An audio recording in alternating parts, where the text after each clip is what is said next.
Hello, good afternoon to all of you. ठीक, आशा करते हैं कि आपको समझ में आएगा।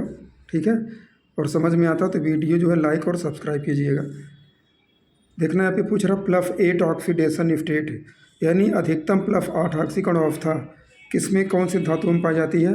तो रदरफोर्डियम है और ऑस्मियम है। ठीक है, रदरफोर्डियम और ऑस्मियम में कितनी प्लफ 8 ऑक्सीडेशन स्टेट पाई जाती है। ठीक है, ये ऑप्शन में पूछ लेता कि किस में मैक्सिमम स्टेट पाई जाती है 8 ऑक्सीडेशन स्टेट, तो किस में पाई जाती है रदरफोर्डियम और ऑस्मियम में। ठीक है, ये pink colour of केमोनोफोर potassium permanganate का जो पिंक कलर होता है वो किसके कारण होता है, due to the charge transfer.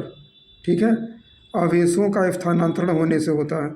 उसी तरह K2CrO4 potassium chromate yellow colour का होता है due to the charge transfer. तो ये पूछ लेता केमोनोफोर का बैंगनी रंग या पिंक कलर क्यों होता है, चार्ज ट्रांसफ़र के कारण। और पोटेशियम क्रोमेट पीले रंग का होता है, ये भी same to same charge transfer है।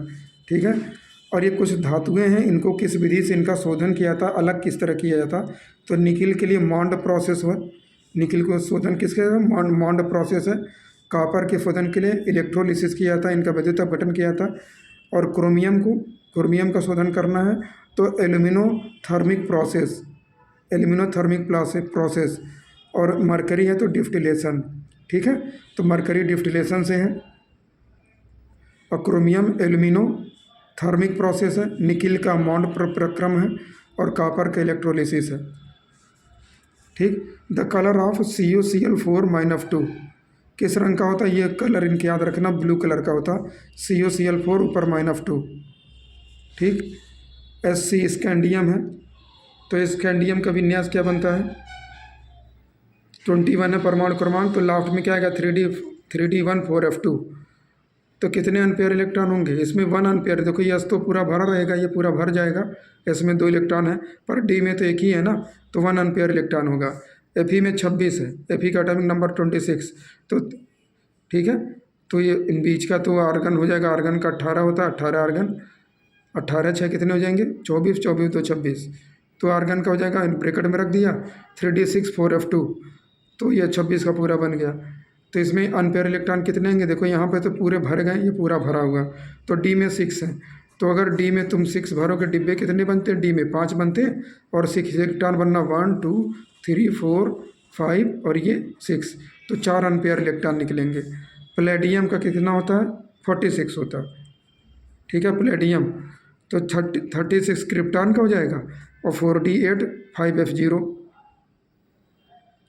ठीक है, 5F0 क्या हो गया, क्योंकि इनके ऊपर +2 चार्ज लगा, तो इससे 2 इलेक्ट्रॉन चले जाएंगे, तो 4D8 बनेगा। तो 4D8 में क्या हो जाएगा, ठीक, 4D8 में कितने हो जाएंगे, 4D8 में भरेंगे पूरे पूरे जो है 8 1 2 3, ये 5 डिब्बे बन गए, और 8 इलेक्ट्रॉन भरने 1 2 3 4 5 6 7 8 इलेक्ट्रॉन भरोगे तो 2 अनपेयर निकल आएंगे। कितने अनपेयर आएंगे, 2 अनपेयर निकल आएगा। इसमें कितने निकले थे, 4 अनपेयर था। ठीक है, प्लेटिनम ये पूछे गए बड़े वाले एटॉमिक नंबर इनके। ठीक है, प्लेटिनम का 78 होता है। तो जेनान का तो 54 जेनान हो गया, 54 54, 4F14 5D10 और 6F0। ठीक, प्लेटिनम है 6F0। तो इसमें तो सब 0 अनपेयर होगा, क्योंकि डी पूरा भरा हुआ है, पूरे भरे हुए हैं। ठीक है, तो किस रंग का हो जाएगा, ये किस मतलब कितने हो जाएंगे, 0 अनपेयर इलेक्ट्रॉन हो जाएगा। CuCl2.6H2 गुलाबी रंग का होता है। Na+2 निकिल किस रंग का होता है, ग्रीन कलर का होता है, Na+2। ठीक, और लेंथेनाइड संकुचन के कारण, ठीक, लेंथेनाइड संकुचन के कारण इनकी त्रिज्याएँ क्या होती है, देखो ZrHF है, जर्कोनियम हाफनियम है, ठीक, निबिडियम टेंटेलियम है, NbTA है, सिल्वर गोल्ड है एक साथ, कैडमियम Hg है। तो इनकी त्रिज्याएँ क्या होती है, समान होती हैं, और इनको पृथक करना अधिक आसानी से संभव नहीं है। ठीक, यानी इनको आसानी से हम अलग नहीं कर सकते, किसके कारण, लेंथेनाइड संकुचन के कारण कुछ तत्वों की त्रिज्याएँ आपस में लगभग बराबर होती हैं।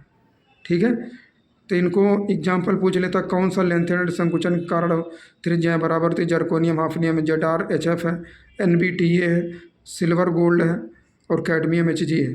इनकी त्रिज्याएं लगभग क्या होती है, समान होती है, तो इनको समान विधियों से पृथक करना संभव नहीं है। ठीक, तो इनकी विशेष विधियां होती हैं अलग अलग करने की। ठीक है, अब हम देखते हैं चीलेट क्या कहलाते हैं। देखो चीलेट क्या होते हैं, चीलेट मेटल, चीलेट कंपाउंड क्या होते हैं, पॉलीडेंटेट लिगेंड यानी बहुदंती जो लिगेंड होते हैं। बहुदंती लिगेंड किसे कहोगे, जिसमें 5 या 6 परमाणु मिल करके चक्रीय संरचना बनाते हैं केंद्रीय धातु परमाणु के साथ। ठीक है, पॉलीडेंटेट लिगेंड क्या होंगे, जिसकी संख्या कितनी होगी, 5 से 6। ठीक, 5 से 6 परमाणु मिल करके सेंट्रल मेटल के साथ रिंग स्ट्रक्चर बनाते हैं, तो उनको हम क्या बोलेंगे, चीलेट कंपाउंड। चीलेट मतलब वही रिंग संरचना जो होती है उसे चीलेट बोलते हैं, तो उनको चीलेट कंपाउंड बोलेंगे। ठीक है, ये 20 लगा है। तो जो बाइडेंटेट लिगेंड, द्विदंती लिगेंड या पॉलीडेंटेट लिगेंड होते हैं, उनकी जो संख्याएं होती हैं, अगर 2 बार हैं तो 20 लगेगा। ठीक है, 3 बार है तो 30 लगेगा। तो इस तरह उसमें संख्याएं चलती रहती हैं। किनके साथ, जो बहुदंती या द्विदंती लिगेंड होते हैं, पॉलीडेंटेट या बाइडेंटेट लिगेंड होते हैं। इसकी संरचना हम देखते हैं, यहाँ पे संरचना देखते हैं। 20 लिखा है एथिलीन डाइएमीन और कॉपर फिकेंड है, तो Cu हो जाएगा। एथिलीन डाइएमीन क्या होता है, CH2NH2, इधर बॉन्ड क्या हो जाएगा, CH2NH2। ये इनके साथ उपसंयोजक बंध बनाएगा, एक ये बनाएगा और इधर NH2 रहेगा, CH2 इधर CH2 रहेगा, ये NH2 है, तो ये भी इन्हीं के साथ उपसंयोजक बंध बनाएगा। ठीक है, ठीक, तो इसका क्या नाम हो जाएगा, 20 ethylene diamine copper second ion. Copper की वैलेंसी यहाँ सेकेंड रहेगी। ठीक, ऊपर क्या लगा दो, प्लस का 2। ठीक है, क्योंकि तो इनकी तो ऑक्सीडेशन नंबर इनका 0 होगा एथिलीन डाइएमीन का।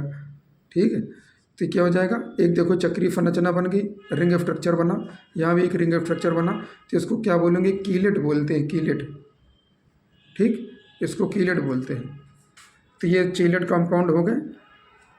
ठीक है, वीडियो अगर जो है समझ में आया तो लाइक और सब्सक्राइब कीजिएगा। धन्यवाद।